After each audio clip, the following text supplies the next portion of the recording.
Proteger e garantir respeito e liberdade aos direitos das crianças e adolescentes. Esse é um dos papéis da Comissão da Criança e Adolescente daqui da Assembleia Legislativa do Estado de Goiás. Mas o que os deputados têm feito em prol dos nossos jovens é o que você vai saber agora durante o programa Entrevista.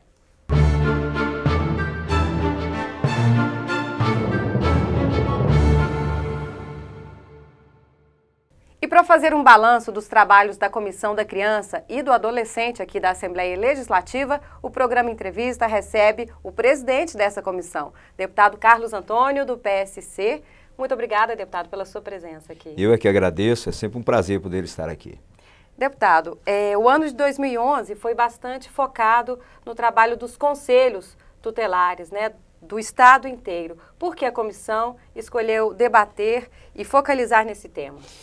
Porque para se ter um resultado positivo é preciso investir em mecanismos que possam atingir a isso. Então eu, logo fazendo um estudo juntamente com a Comissão da Criança e Adolescente, chegamos à conclusão que o Conselho Tutelar é o principal mecanismo, a principal ferramenta para que se busque um resultado positivo. É o agente prático da ação que leva ao resultado positivo. E a gente teve como ideia mapear a situação desses conselhos tutelares. Por isso, realizamos por todo o estado de Goiás, aproveitando uma divisão regional da Secretaria Estadual de Cidadania, e fizemos 9 audiências públicas, onde pudemos buscar informações, mapear a real situação desses conselhos, para que a gente pudesse buscar uma solução, para que a partir daí a gente comece a cobrar resultados. Bom, e o senhor esteve presente em praticamente todas as audiências, né?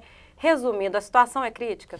Muito crítica. Eu fiz questão de estar em todas as 9 audiências públicas, presidi todas elas, porque eu precisava ter essas informações em loco. E conversei com muitos conselheiros, eles tiveram voz, tiveram direito de reivindicações, e a gente chegou a uma conclusão que, infelizmente, os conselhos tutelares estão mal aparelhados, falta investimento por parte do Poder Municipal, e aqui diga-se de passagem, a legislação que rege os conselhos, ela é municipal, ou seja, é atribuição do município dar toda a infraestrutura de trabalho para os conselhos. Infelizmente, prefeitos não entendem dessa maneira. O que ocorre? O prefeito acha que cada centavo aplicado em conselho tutelar é gasto e não investimento. Nós pensamos o contrário. Então é por isso que nós estamos agora tentando mudar esse quadro.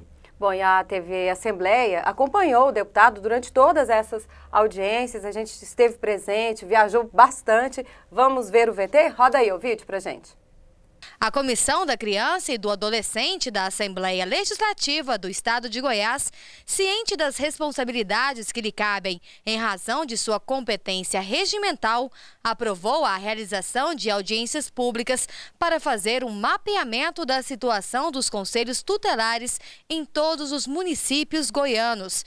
Nesse espírito, estabeleceu um cronograma de audiências públicas que foram realizadas nas regionais do Estado, conforme divisão feita pelo Poder Judiciário e adotado pela Secretaria Estadual de Cidadania.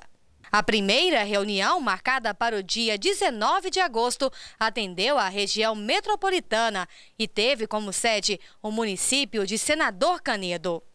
A segunda reunião aconteceu no dia 1º de setembro, no município de Anápolis, atendendo a região do Centro Goiano.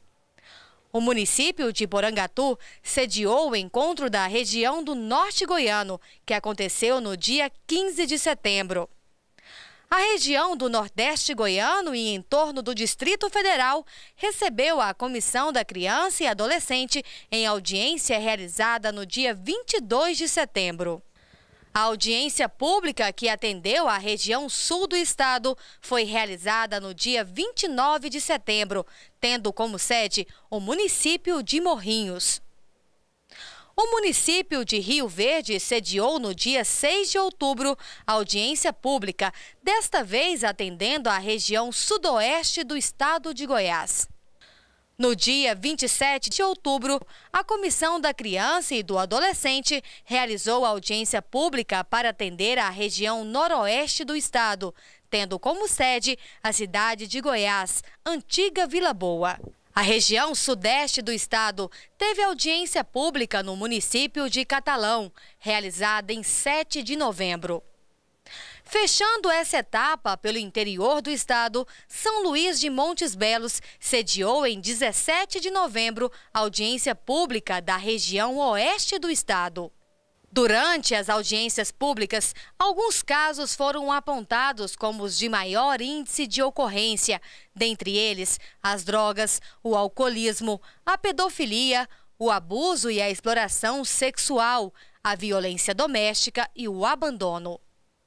Para que os conselhos tutelares tenham condições para enfrentar esses problemas, foram apresentadas reivindicações dos conselheiros: melhoria da parte física dos conselhos, construção de abrigos permanentes, estrutura profissional com atendimento psicológico e assistência social, capacitação dos conselheiros, remuneração compatível com a função de conselheiro, maior participação dos poderes executivo e judiciário.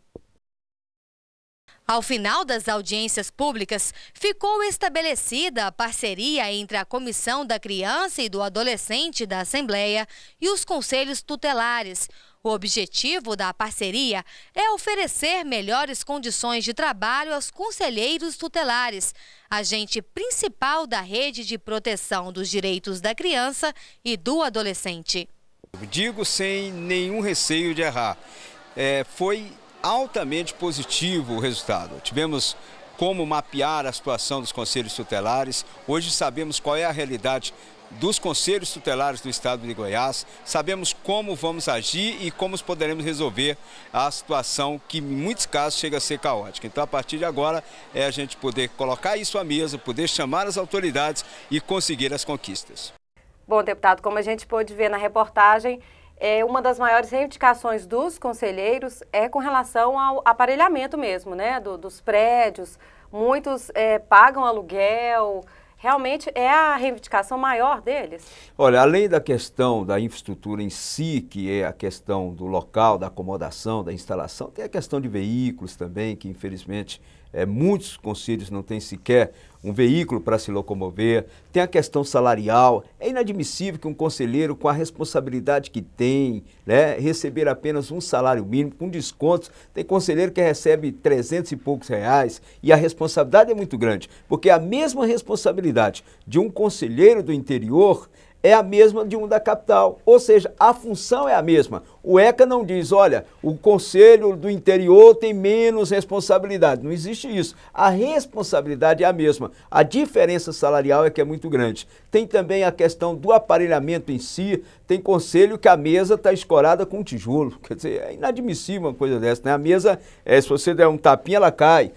Tem instalação de conselho que não tem um local reservado para o atendimento da ocorrência, quer dizer, tem conselho que divide com a vigilância sanitária, divide com o Conselho dos Direitos da Criança e Adolescente, todo mundo ali misturado. Agora imagina um conselheiro atendendo uma criança que foi abusada sexualmente no meio de tanta gente. Quer dizer, são coisas inadmissíveis e nós queremos exatamente trabalhar nesta linha para que a gente possa melhorar bastante isso. Bom, e diante de um cenário tão crítico assim, a comissão fez o primeiro seminário do Conselheiro Tutelar, realizado no dia 2 de dezembro aqui na Assembleia. E sobre esse assunto a gente vai continuar discutindo daqui a pouco no próximo bloco.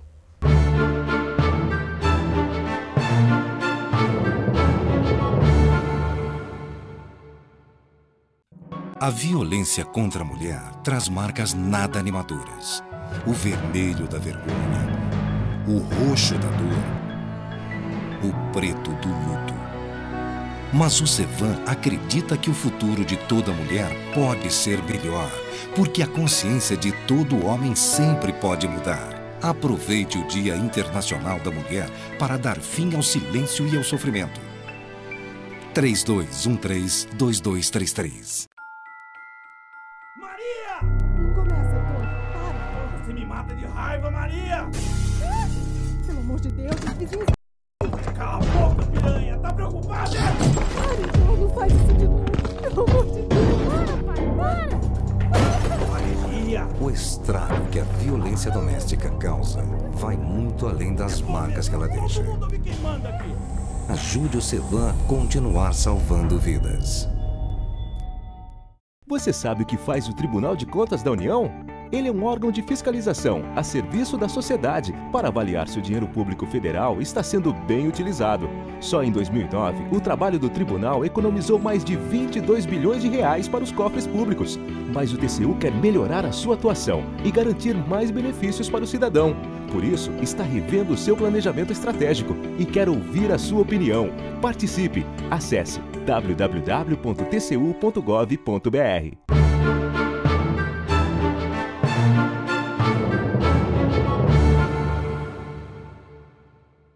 O programa Entrevista volta com o tema Balanço da Comissão das Crianças e Adolescentes durante o ano de 2011. E nós recebemos aqui o deputado Carlos Antônio, do PSC, que é o presidente dessa comissão. E nós estávamos falando sobre o seminário organizado por ele no dia 2 de dezembro, que trouxe bastante autoridades, bastante pessoas engajadas nesse tema. Qual é o balanço que o senhor faz desse seminário?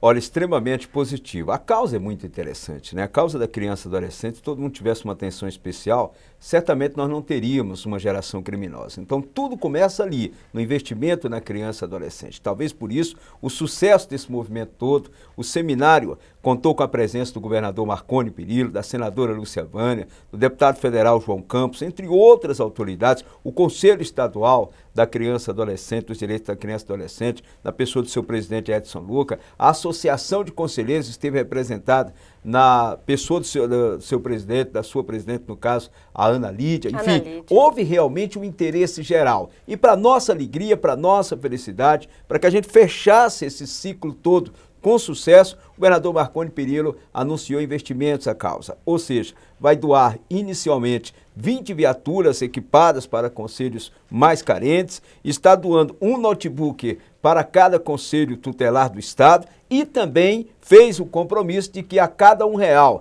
aplicado pelo prefeito, por um prefeito, ele vai, através do Estado, fazer o repasse de 50 centavos. Ou seja, se na prática isso funcionar, se de fato isso acontecer, e eu tenho expectativa extremamente positiva que aconteça, eu acho que é um avanço muito grande para a causa. E acaba sendo também, deputado, um incentivo, né, para que as prefeituras ajudem os conselheiros. Eu estive conversando com alguns e há reclamação também com relação aos salários, né? Como o senhor analisa? O senhor acha que deveria haver um piso ou a profissão regulamentada? Isso também nós discutimos no primeiro seminário. Inclusive, convidamos especialmente a senadora Lúcia Vânia. Ela é autora de uma proposta de lei no Senado 278, que praticamente normatiza a situação dos conselheiros tutelares. Não só na questão específica do salário, que passaria a ter uma vinculação direta com a remuneração dos vereadores do município, no patamar de 60%, também iria regulamentar a questão da eleição. A eleição hoje é muito tumultuada, cada município faz a seu bel prazer. Nós teríamos uma normatização dessa eleição, inclusive com a padronização dela, sendo num único dia para todos os conselhos do Brasil, passando a ser no dia 18 de novembro, a cada ano seguinte à eleição majoritária no Brasil. Ou seja, é uma proposta de lei que a gente aqui parabeniza a senadora Lúcia Vânia. Queremos avançar nessa proposta para que ela seja aprovada no Senado, na Câmara e possa ser sancionada. A partir daí, a gente vai para a conquista específica da lei, que é a aplicação da remuneração. Como eu disse há pouco no bloco anterior, existem conselheiros recebendo de fato R$300 e poucos, quer dizer, é muito pouco. Havendo essa vinculação, pelo menos de uma maneira justa. Aí, para quê e por que disso? Primeiro, os conselheiros são eleitos, assim como os políticos. Isso que eu ia perguntar ao senhor, como que é feito hoje? Hoje existe uma eleição, né? Existe cada município tem a sua legislação eleitoral em relação aos conselheiros. Infelizmente, eles são eleitos, mas não tem o respeito de quem é eleito, né? E hoje os políticos, o que ocorre? O deputado estadual recebe um percentual do deputado federal, o vereador recebe um percentual do deputado estadual. Então, por que não o conselheiro receber, como é eleito também, não receber uma remuneração em cima, uma vinculação direta da remuneração dos vereadores? A visão que a gente tem, deputado, assim, muitas pessoas têm, é que o trabalho do conselheiro tutelar é como se fosse um trabalho voluntário. E não é, é um trabalho pesado, eles lidam com questões de violência sexual, violência contra o menor quase todos os dias. Haveria também um trabalho psicológico com esses conselheiros? O que nós queremos é uma capacitação. né? Nós estamos trabalhando nesse sentido, tanto é verdade que vem aí já um curso a longa distância de 3 meses de duração, que está sendo oferecido pelo Ministério Público. Nós tivemos no Ministério Público, colocamos essa necessidade, um curso muito bem elaborado pela PUC. Nós teremos uma escola de conselheiros num convênio do governo federal com a UEG, já em 2012, numa visita recente que fizemos à ministra Maria do Rosário, houve esse compromisso dela, do governo federal, fazer esse convênio com a UEG para que a gente tenha uma escola de conselheiros pública. É como se fosse uma faculdade de conselheiros. É como se fosse um curso de gestão, né? Um curso de gestão. Então, quer dizer, há a necessidade dessa capacitação. Inclusive, nas audiências que realizamos, vários conselheiros nos pediram isso, né? Muitos deles se postam diante de situações que eles não sabem como resolver. Mas por quê? Porque não teve a capacitação devida para isso. Alguns levam para casa essas crianças, né? Isso é certo, mas não deveria ser assim, né, deputado? Porque os conselheiros deveriam ter essa estrutura, o conselheiro deveria ter um preparo psicológico, né? Porque acaba levando para o âmbito familiar. Na verdade, isso eu observei muito nas audiências públicas, quem é conselheiro tutelar é porque gosta da causa, né? É apaixonado pela causa da criança e do adolescente, que chega ao ponto disso que você acabou de citar, e é uma verdade, do conselheiro pegar uma situação, um atendimento da criança e levar para casa, né? Não tem para onde levar, geralmente os municípios não têm casa de abrigo, e aí o conselheiro se vê com problema, dorme com problema e não sabe como resolver. Então nós queremos também essa capacitação, só lembrando que existe hoje instalada uma escola de conselheiros na PUC, que é interessante, nós precisamos divulgá-la mais, conseguir com que ela realmente chegue aos conselheiros, e isso eu fiz um compromisso no próximo ano, investir também nessa causa. Enfim, nós queremos ao final, se nós estamos chegando ao final de 2011 com um sucesso teórico de tudo isso, eu quero chegar ao final de 2012 com um sucesso prático. Era justamente o que eu ia perguntar para o senhor, 2012, vai continuar trabalhando com essa causa? Porque tem outros assuntos também, deputado, tem o bullying, tem o crack, né, que acomete quase todos, 80%, né, das crianças abandonadas, jovens abandonados. Com relação a esses outros temas, qual é será o trabalho da comissão? Na verdade, eu quero aqui deixar bem claro uma situação. Não adianta a gente atacar o problema, nós precisamos atacar preventivamente o problema. E isso ocorre de que maneira? Com esse investimento nos mecanismos de ações. Repito, o Conselho Tutelar é talvez o mecanismo mais importante. Então, se você tiver ferramentas para combater isso, você vai ter mais sucesso. Agora, o que não adianta a gente ficar na teoria, olha, o bullying é isso, a pedofilia é isso, vamos realizar audiência para discutir a pedofilia, como se discutir a pedofilia resolvesse o problema. Se você não vir na base, se você não investir em mecanismos que possam ter ações concretas, nós vamos ficar só na teoria e, particularmente, eu não sou muito fã de teoria. Bom, resumindo, 2011, com tantas audiências que ocorreram, com tanta conversa, né, que houve, o senhor diria que foi bom? O senhor conseguiu medidas práticas?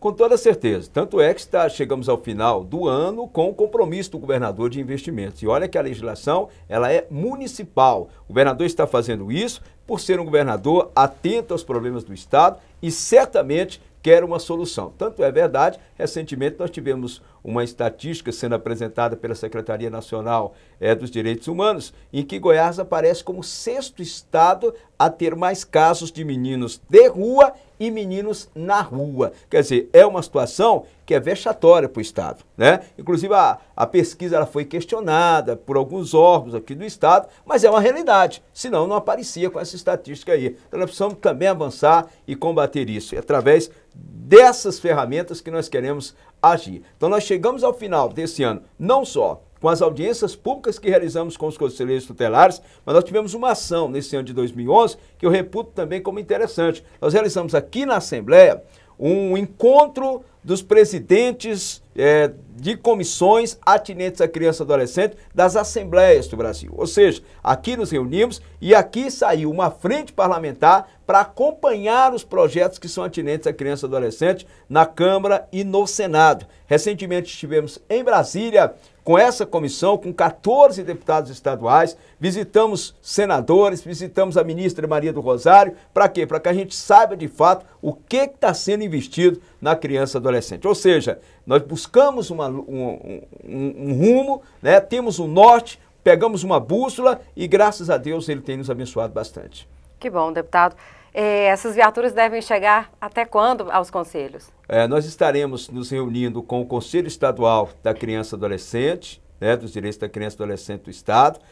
Estaremos nos encontrando com a presidente da Associação de Conselheiros e juntos iremos encaminhar um ofício ao governador, já apontando os municípios que irão ser beneficiados e, a partir daí, buscar no governador o cumprimento do compromisso feito no primeiro seminário. Infelizmente não dá para contemplar todos, né, deputado? Isso aí vai ser feito um panorama dos que estão precisando mais? Daí a importância das audiências públicas, porque nós temos hoje um mapeamento dessa situação. E eu estou visitando em loco os conselhos tutelares para ver a real situação. Então, aliás, dia 8 e 12 tem compromissos aí. Já, né? Dia 8 nós estaremos em Caçu, Aparecida do Rio Doce, Aporé e Lagoa Santa. No dia 12 nós estaremos em Amaralina, Mutunópolis e Bonópolis, exatamente para visitar em loco e conversar com os prefeitos locais para que também façam investimento no conselho. Então hoje nós temos condições de apontar quais são os municípios em que os conselhos têm maior carência de receber imediatamente essas viaturas. E só lembrando que não para aí, o governo federal está lançando um edital de aquisição também de veículos e eu estou com a expectativa de que em um primeiro momento o governo federal também faça uma doação para o estado de Goiás em torno de 40 veículos para conselhos tutelares. Ficar lá em cima, lá em Brasília, né? Tamo junto lá. Deputado, muito obrigada pela sua presença aqui. A gente gostaria de parabenizá-lo por essa atuação efetiva em Brasília e no estado de Goiás com um tema tão importante que é a criança e o adolescente. Existe uma preocupação da nossa parte, não só minha, mas de toda a comissão da criança e do adolescente aqui da Assembleia. Quero aqui agradecer publicamente o apoio que nós temos recebido da presidência da Casa, na pessoa do deputado Jartel Seba, dos diretores que diretamente estão ligados à infraestrutura que nos foi dada para que a gente realizasse um trabalho. Sem esse apoio, certamente nós não conseguiríamos chegar ao sucesso que chegamos em 2011. Eu sou muito grato, não só à presidência, mas aos diretores, aos deputados, porque juntos é que a gente consegue ter vitórias tão importantes como essas. Deputado, então, parabéns mais uma vez, que o senhor continue assim em 2012, atuante em prol dos nossos jovens. Com toda certeza. Bom, e o programa Entrevista vai ficando por aqui. Muito obrigada pela sua audiência. Continue ligado com a gente pelo canal 8 da NET ou pelo site www.assembleia.gov.br. Até mais.